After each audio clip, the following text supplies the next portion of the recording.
Livro Depois da Morte. De Leon Denis, 1889. Capítulo 8. A crise moral. Do exame precedente resulta que dois sistemas contraditórios inimigos dividem atualmente o mundo do pensamento. Sob esse ponto de vista, a nossa época é de perturbação e transição. A fé religiosa entibia-se e as grandes linhas da filosofia do futuro não aparecem senão a uma minoria de pesquisadores. Certamente, a época em que vivemos é grande pela soma dos progressos realizados. A civilização moderna, potentemente aparelhada, transformou a face da terra, aproximou os povos, suprimindo as distâncias. A instrução derramou-se, as instituições aprimoraram-se. O direito substituiu o privilégio, a liberdade triunfa do espírito de rotina e do princípio de autoridade. Uma grande batalha empenha-se entre o passado, que não quer morrer, e o futuro, que faz esforços por vir à vida. Em favor dessa luta, o mundo agita-se e marcha, um impulso irresistível arrasta-o, e o caminho percorrido, os resultados adquiridos fazem-nos pressagiar conquistas mais admiráveis, mais maravilhosas ainda. Mas, se os progressos efetuados na ordem física e na ordem intelectual são notáveis, é, pelo contrário, nulo adiantamento moral. Neste ponto, o mundo parece antes recuar, as sociedades humanas, febrilmente absorvidas pelas questões políticas, pelas atividades industriais e financeiras, sacrificam os seus interesses morais ao bem-estar material. Se a obra da civilização aparece-nos sob magníficos aspectos, nem por isso, como todas as coisas humanas, deixa de ter sombras por baixo. Sem dúvida, ela conseguiu, até certo ponto, melhorar as condições da existência, mas multiplicou as necessidades à força de satisfazê-las, aguçando os apetites, os desejos, favoreceu igualmente o sensualismo e aumentou a depravação. O amor do prazer, do luxo, das riquezas tornou-se mais e mais ardente. Quer-se adquirir, quer-se possuir a todo custo. Daí essas especulações deprimentes, que se ostentam à luz do dia. Daí esse rebaixamento dos caracteres e das consciências, esse culto fervoroso que se presta à fortuna, verdadeiro ídolo, cujos altares substituíram os das divindades derribadas. A ciência e a indústria centuplicaram as riquezas da humanidade, porém tais riquezas só aproveitaram a uma insignificante parte de seus membros. A sorte dos pequenos ficou precária e a fraternidade ocupa maior espaço nos discursos do que nos corações. No meio das cidades opulentas ainda se pode morrer de fome. As fábricas, as aglomerações obreiras tornaram-se focos de corrupção física e moral, como se fossem infernos do trabalho. A embriaguez, a prostituição, o deboche por toda parte derramam seus venenos, esgotam a vida em sua fonte e enervam as gerações, enquanto os jornais à farta semeiam a injúria, a mentira, e, simultaneamente, uma literatura criminosa vai excitando os cérebros e debilitando as almas. Dia por dia, a desesperança e o suicídio fazem novas devastações. O número de suicídios, que, em 1820, era de 1.500, calculando-se só os da França, excede agora 8.000. 8.000 seres, todos os anos, por falta de energia e de senso moral, desertam das lutas fecundas da vida, e refugiam-se no que creem ser o nada. O número de crimes e delitos triplicou em relação a 50 anos. E, entre os condenados, considerável é a proporção dos adolescentes. Deve-se ver nesse estado de coisas os efeitos do contágio do meio, dos maus exemplos recebidos desde a infância, a falta de firmeza dos pais e a ausência da educação na família. Há tudo isso e mais ainda. Nossos males provêm de que, apesar do progresso da ciência e do desenvolvimento da instrução, o homem se ignora a si próprio. Sabe pouca coisa das leis do universo, nada sabe das forças que estão em si. O conhece-te a ti mesmo, do filósofo grego, tornou-se, para a imensa maioria dos homens, um apelo estéril. Tanto como há 20 séculos, o ente humano ignora o que é, de onde veio, para onde vai, qual o fim real da sua existência. Nenhum ensino veio dar-lhe a noção exata de seu papel neste mundo, de seus deveres e de seus destinos. O espírito humano flutua, indeciso, entre solicitações de duas potências. De um lado, as religiões, com seu cortejo de erros e superstições, seu espírito de dominação e intolerância, mas também com as consolações, de que são a origem, e os fracos lampejos que guardam das verdades primordiais. Do outro, a ciência, materialista em seus princípios como em seus fins, com frias negações e exagerada inclinação para o individualismo, mas também com o prestígio de seus trabalhos e descobertas. E esses dois colossos, a religião sem provas e a ciência sem ideal, engalfinham-se, combatem-se, sem se poderem vencer, porque cada uma delas corresponde a uma necessidade imperiosa do homem, uma fala ao coração, a outra dirige-se ao espírito e à razão. Em torno de numerosas esperanças e de aspirações derribadas, os sentimentos generosos se enfraquecem, a divisão e o ódio substituem a benevolência e a concórdia. No meio dessa confusão de ideias, a consciência perdeu sua bússola e sua rota. Ansiosa, caminha ao acaso e, na incerteza que sobre ela pesa, o bem e o justo se obscurecem.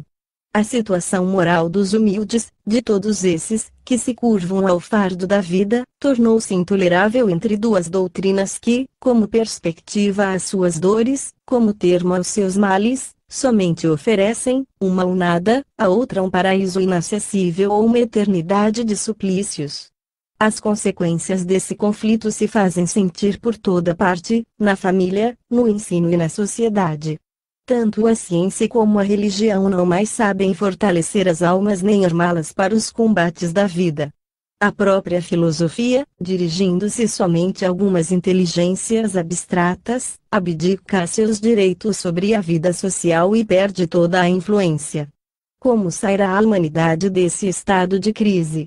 Para isso só há um meio: achar um terreno de conciliação onde essas duas forças inimigas, o sentimento e a razão, possam unir-se para o bem e salvação de todos.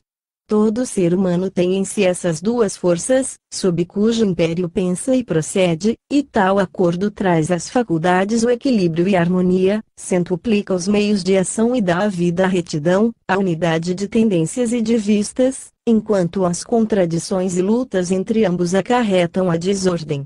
E o que se produz em cada um de nós manifesta-se na sociedade inteira, causa a perturbação moral de que ela sofre. Para terminar esse conflito, é necessário que a luz se faça aos olhos de todos, grandes e pequenos, ricos e pobres, homens, mulheres e crianças. É preciso que um novo ensino popular venha esclarecer as almas quanto à sua origem, aos seus deveres e destinos. Tudo está nisso. Só essas soluções podem servir de base a uma educação viril, tornar a humanidade verdadeiramente forte e livre.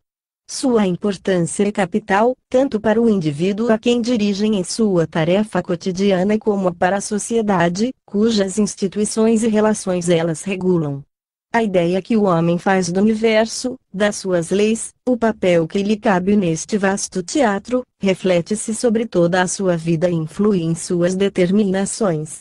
É segundo essa ideia que traça para si um plano de conduta, fixa um alvo e para ele caminha.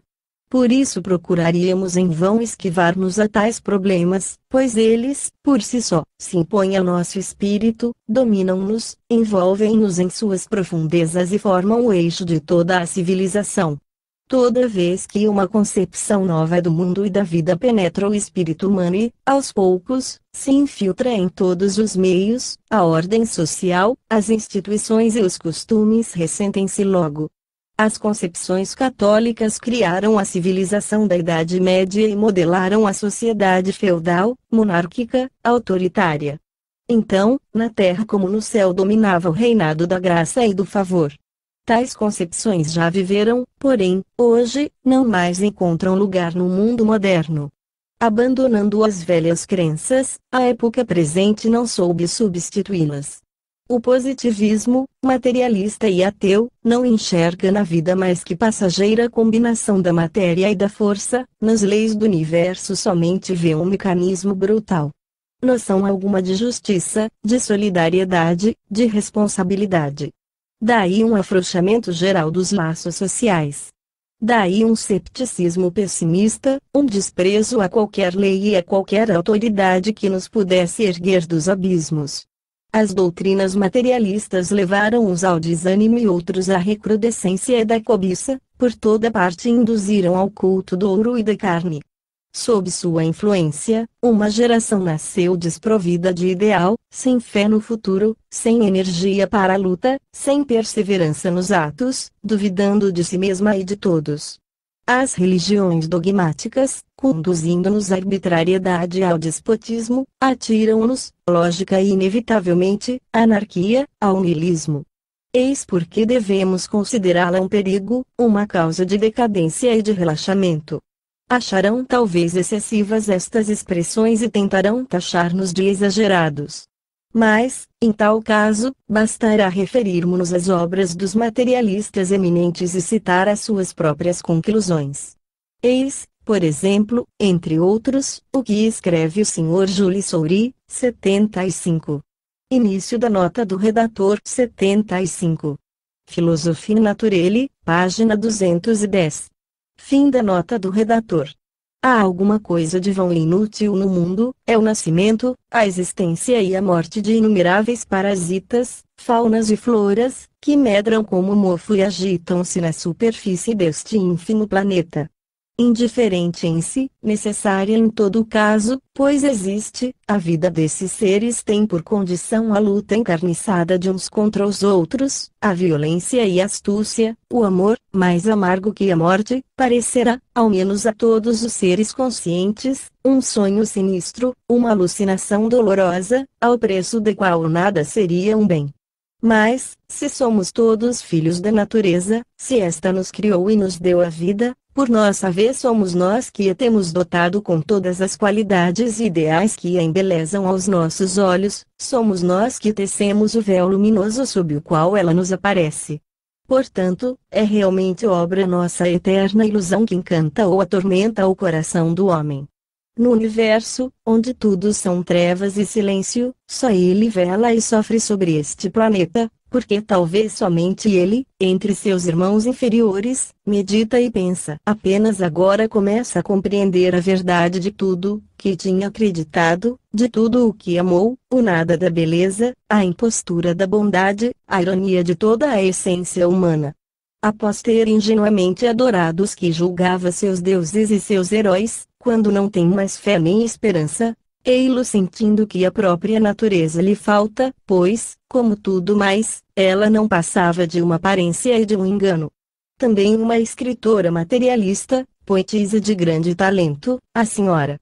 Ackermann, não hesitou em usar da seguinte linguagem: não direi à humanidade, progride. Dir-lhe-ei: morre, porque nenhum progresso jamais te arrancará as misérias da condição terrestre. Tais ideias não são compartilhadas somente por alguns escritores. Graças a uma literatura que desonra o belo nome de naturalismo, por meio de romances, de folhetins sem número, essas mesmas noções penetram até aos mais obscuros ambientes. Vista essa opinião de que o nada é preferível à vida, pode alguém se admirar de que o homem se desgoste da existência e do trabalho? Poderá recusar-se a compreender por que o desânimo e a desmoralização se infiltram pouco a pouco nos ânimos? Não é com tais doutrinas que se inspirará aos povos a grandeza da alma, a firmeza nos maus dias, a coragem na adversidade. Uma sociedade sem esperança, sem fé no futuro, é como um homem perdido no deserto, como uma folha seca que vagueia à feição dos ventos.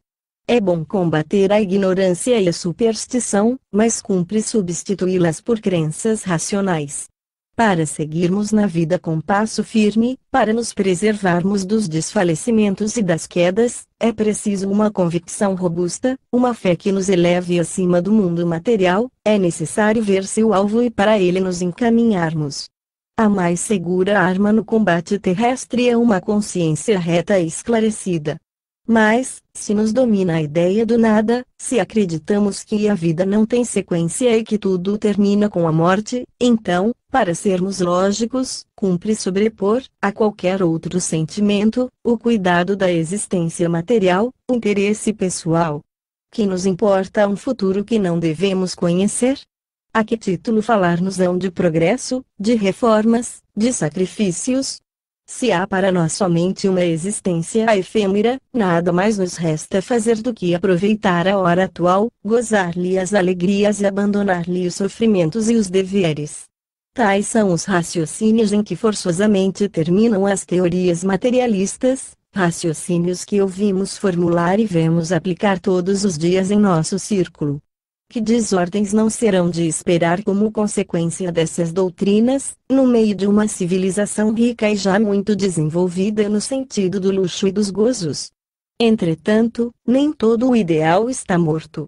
A alma humana tem, ainda, algumas vezes, o sentimento de sua miséria, da insuficiência da existência presente e da necessidade da sobrevivência. No pensamento do povo uma espécie de intuição subsiste. Iludido durante séculos, o povo tornou-se incrédulo a todos os dogmas, mas não é séptico. Vaga e confusamente, crê, aspira à justiça. E esse culto da saudade, essas manifestações comoventes do 2 de novembro, que impelem as multidões para junto dos túmulos dos mortos, denotam também um instinto confuso da imortalidade. Não, o povo não é ateu, pois crê na justiça imanente, como crê na liberdade, porque a justiça e a liberdade existem pelas leis eternas e divinas. Esse sentimento, o maior, o mais belo que se pode achar no fundo da alma, esse sentimento salvar-nos-á. Para isto, basta fazer compreender a todos que esta noção de justiça, gravada em nós, é a lei do universo, que rege todos os seres e todos os mundos, e que, por ela, o bem deve finalmente triunfar sobre o mal, e a vida sair da morte. Ao mesmo tempo em que aspira à justiça, busca o ente humano vê-la realizada. Procura no terreno político como no terreno econômico, no princípio de autoridade. O poder popular começou a estender sobre o mundo uma vasta rede de associações operárias, um agrupamento socialista que abraça todas as nações, e, sob um só estandarte, faz ouvir por toda parte os mesmos apelos, as mesmas reivindicações. Aí, ninguém se engane, ao mesmo tempo em que um espetáculo cheio de ensinamentos para o pensador, uma obra repleta de consequências para o futuro. Inspirada pelas teorias materialistas e ateias, ela se tornaria um instrumento de destruição, porque sua ação resolver-se-ia em tempestades violentas, em resoluções dolorosas. Contida nos limites da prudência e da moderação, ela muito pode para a felicidade humana. Que um raio de luz desça a esclarecer essas multidões em trabalho, que um ideal elevado venha reanimar essas massas ávidas de progresso, e, graças a tal benefício, veremos todas as antigas pátrias, todas as velhas formas sociais se dissolverem e se fundirem em um mundo novo, baseado no direito de todos, na solidariedade e na justiça. A hora presente é de crise e de renovação. O mundo está em fermentação, a corrupção se acresce, a noite estende-se, o perigo é grande, mas, por detrás da sombra, vemos a luz, por detrás do perigo, a salvação. Uma sociedade não pode perecer. Se trazem-se elementos de decomposição, também possui germes de transformação e de ressurgimento. A decomposição anuncia a morte, mas também precede o renascimento. Pode ser o prelúdio de uma outra vida. De onde virão a luz, a salvação, o reerguimento? Da Igreja, não, porque ela é impotente para regenerar o espírito humano. Da ciência também não, pois esta não se preocupa com os caracteres nem com as consciências, mas tão só com o que fere os sentidos, e tudo o que faz grandes os corações, fortes as sociedades, a dedicação, a virtude, a paixão do bem, não podem apreciar-se pelos sentidos. Para levantar o nível moral, para deter a dupla corrente da superstição e do cepticismo, que arrastam igualmente à esterilidade, é preciso uma nova concepção do mundo e da vida que, apoiando-se no estudo da natureza e da consciência, na observação dos fatos, nos princípios da razão, fixe o alvo da existência e regule a nossa marcha para adiante. O que é preciso é um ensino do qual se deduza um incentivo de aperfeiçoamento, uma sanção moral e uma certeza para o futuro. Ora, essa concepção e esse ensino existem já e vulgarizam-se todos os dias. Por entre as disputas e as divagações das escolas, uma voz fez-se ouvir, a voz solene dos mortos. Ergueram-se, do outro lado do túmulo, mais vivos do que nunca, e, perante suas instruções, descerrou-se o véu que nos ocultava a vida futura. O ensino que nos dão vem reconciliar todos os sistemas inimigos, fazendo brotar uma chama nova dos escombros, das cinzas do passado. Na filosofia dos espíritos encontramos a doutrina oculta que abrange todas as idades. Ela faz reviver esta doutrina debaixo das maiores e das mais puras formas. Reúne os destroços esparsos, cimenta-os com uma forte argamassa para reconstituir um monumento grandioso, capaz de abrigar todos os povos, todas as civilizações. Para assegurar a sua duração, assenta sobre a rocha da experiência direta do fato, que se renova sem cessar. E, graças a ela, eis que se desenrola aos olhos de todos, na espiral infinita dos tempos, o drama imenso da vida imortal, com as existências inumeráveis e os progressos incessantes que reserva a cada um de nós na escala colossal dos mundos. Tal doutrina poderá transformar povos e sociedades, levando claridades a toda parte onde for noite, fazendo fundir ao seu calor o gelo e o egoísmo que houver nas almas, revelando a todos os homens as leis sublimes que os unem nos laços de uma estreita, de uma eterna solidariedade. Estabelecerá conciliação com a paz e a harmonia. Por ela aprenderemos a agir com um mesmo espírito e um mesmo coração. E a humanidade, consciente de sua força, caminhará com passo mais firme para os seus magnificentes destinos. É esse ensino que exporemos, em seus princípios essenciais, na segunda parte desta obra, depois do que indicaremos as provas experimentais, os fatos de observação sobre os quais eles repousam.